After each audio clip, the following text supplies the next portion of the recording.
فا صاحب یہ کہیے گا کہ اب فائنلی نام سامنے آ گیا ہے اور چیف جسٹس یحییٰ آفریدی کو نامزد کیا گیا جسٹس. آپ کس طرح سے دیکھتے ہیں اس کو اور آپ کیا سمجھتے ہیں اب مستقبل کی اگر ہم بات کریں تو چیزیں اب آپ کو بہتر ہوتی دکھائی دے رہی ہیں مزید؟ جی علی شکریہ. دیکھیے یہ تو دو ہی نام تھے جن پہ ذکر ہو رہا تھا بار بار کہ یا تو منصور علی شاہ صاحب ہوں گے یا یحییٰ آفریدی صاحب جو ہیں وہ ہوں گے.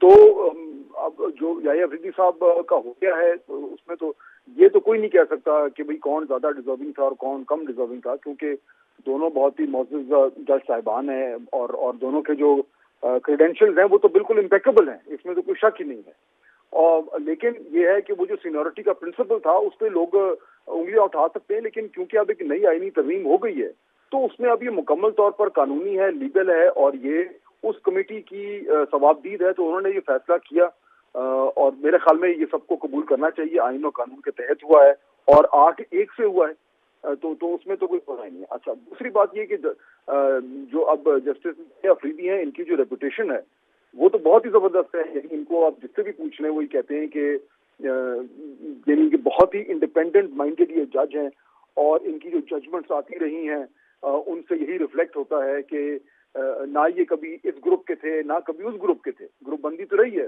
کورٹ میں، لیکن ان کے اوپر کبھی چھاپ نہیں لگی کہ یہ کسی ایک کیمپ کے ہیں. تو انڈیپینڈنٹ مائنڈیڈ ہونا یعنی بالکل نہ لائک مائنڈیڈ ہونا نہ ہم خیال ہونا، اپنا ذہن استعمال کر کے کبھی اختلافی نوٹ بھی لکھنا، کبھی جو ہے وہ میجورٹی کے ساتھ جانا. تو میرے خیال میں یہ سپریم کورٹ کے لیے یہ اپوائنٹمنٹ جو ہے یہ اس کی جو انڈیپینڈنس کا جو ایشو چل رہا ہے نا کہ آج کل کی وہ تھوڑا گورنمنٹ کے انفلوئنس میں آ گئی ہے، جسٹس یحییٰ آفریدی کے آنے سے بہت فرق پڑے گا، کیونکہ ان کا جو انڈیپینڈنس ہے، ان کا جو ایک اپنی سوچ ہے، اس سے جو سپریم کورٹ کی کریڈیبلٹی اس میں اضافہ ہوگا. تو میرا تو خیال ہے کہ بہت اچھی چوائس ہوگی.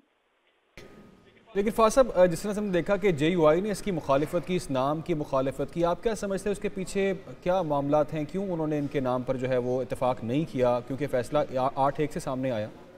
دیکھیے جے یو آئی جو ہے وہ صرف یعنی مجھے تو صرف یہی سمجھ آتا ہے کہ جو ایک پرنسپل چل رہا تھا کہ جو بھی سینئر موسٹ ہو اگر آپ اس کو لگائیں تو وہ سب سے زیادہ یعنی کہ نان کانٹروورشل ہوگا. لیکن جے یو آئی کا یہ جو اعتراض ہے یہ اس طریقے سے میرے خیال میں اتنا اس میں وزن میں اس کو نہیں دوں گا، کیونکہ جو ترمیم پاس ہوئی ہے جس میں سینیورٹی کے پرنسپل کو سیٹ اسائیڈ کیا گیا ہے وہ اس میں جے یو آئی اس کی حصہ دار ہے، بلکہ اس کی آرکیٹیکٹ ہے. تو ان کی پرسنل لائکس اور ڈس لائکس تو ہو سکتی ہیں جے یو آئی کی، یا یہ وہ ضرور ان کا حق ہے کہ وہ کہیں کہ نہیں ہمارے خیال میں منصور علی شاہ صاحب جو ہیں وہ ان سے زیادہ قابل جج ہیں. لیکن سینیورٹی کے پرنسپل پہ اب جے یو آئی جو ہے وہ آبجیکشن نہیں کر سکتی.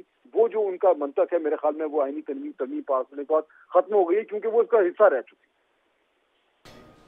ٹھیک ہے فا صاحب، اگر اس کو ہم تھوڑا سا ذرا سیاسی پرسپیکٹو سے بھی دیکھیں تو اس میں ایک جماعت ہے جنہوں نے آج سٹارٹ سے اس کا بوائیکاٹ کیا، جن کو منانے کی بڑی کوشش کی گئی. ہم نے دیکھا کہ اسپیکر چیمبر میں بیرسٹر گوہر سے ملاقات بھی کی گئی، ایاز صادق نے بھی ان کو بوائیکاٹ ختم کرنے کا کہا، لیکن وہ اس پر بضد رہے اور اب لگتا ایسا ہی ہے کہ ایک بار پھر ان کی جانب سے اس پر بھی خاصا ری ایکشن آئے گا. تو ان کی تحریک انصاف کی سیاست اس معاملے کو لے کر آپ کس طرح سے دیکھ رہے ہیں؟ پاکستان تحریک انصاف نے پچھلے چند ہفتوں سے جو انہوں نے جو سیاست کی ہے وہ بہت ہی غلط قسم کے انہوں نے فیصلے کیے ہیں. مسڈ اپرچونٹیز ہیں، جہاں پہ ان کو حصہ ڈالنا چاہیے تھا وہاں پہ انہوں نے نہیں ڈالا. کہیں پہ ہاف ہارٹیڈلی آئے ہیں، یعنی پہلے سینٹ میں آ گئے پھر اس کے بعد بوائیکاٹ کر دیا. یہ جو کمیٹی تھی اس میں نہیں آئے. میرے خیال میں یہ کچھ حد تک نا یہ ایک تو پولیٹیکل اممیچورٹی شو کرتی ہے، اور دوسرا یہ کہ اس ٹائم پاکستان تحریک انصاف میں جو ایک سینٹرل لیڈرشپ ہے اس کا بڑا سیریس فقدان ہے. وہ آپس میں دست و گریباں ہوئے ہوئے ہیں، ہر شخص جو ہے وہ دوسرے سے لڑ رہا ہے، اس کے اوپر کمپلین کر رہا ہے. تو جب آپ کی جو ہے وہ ایک سینٹرل کمانڈ لوس ہوتی ہے تو پھر یہی ہوتا ہے، اس سے غلط فیصلے ہوتے ہیں کیونکہ کوئی فیصلہ ساز نہیں ہوتا. تو میرے خیال میں پاکستان تحریک انصاف نے یہ سارا جو معاملہ ہوا ہے آئینی ترمیم کا اور اس کے بعد چیف جسٹس کا اپوائنٹمنٹ کا، اس میں انہوں نے آپ کو خود جو ہے وہ ارریلیونٹ کر دیا ہے. حالانکہ ان کے پاس چانس تھا کہ وہ سسٹم کا حصہ بنتے، آواز ڈالتے، اپنا جو بھی ان کا موقف ہے. صرف پیچھے ہٹ جانا، کہنا کہ جی حصہ نہیں لیں گے، یہ تو میرے خیال میں یہ جو جس طرح کو ان کی فیصلہ سازی ہوئی ہے اس پہ ان کو اور زیادہ تنقید ہوگی. پہلی بات. دوسرا دیکھیے اس میں اب جہاں پہ ہم پولیٹیکلی بات کر رہے ہیں کہ اب یہ جو 26ویں ترمیم آئی ہے نا اس کے بعد اب یہ پہلا اس کا جو ہے وہ سٹیپ ہو گیا کہ نئے چیف جسٹس اپوائنٹ ہو گئے اپنے جو اسٹیپولیٹڈ ٹائم میں. اب اس کے بعد اگلا جو سٹیپ ہے وہ یہ کہ جوڈیشل کمیشن میٹ کرے گا.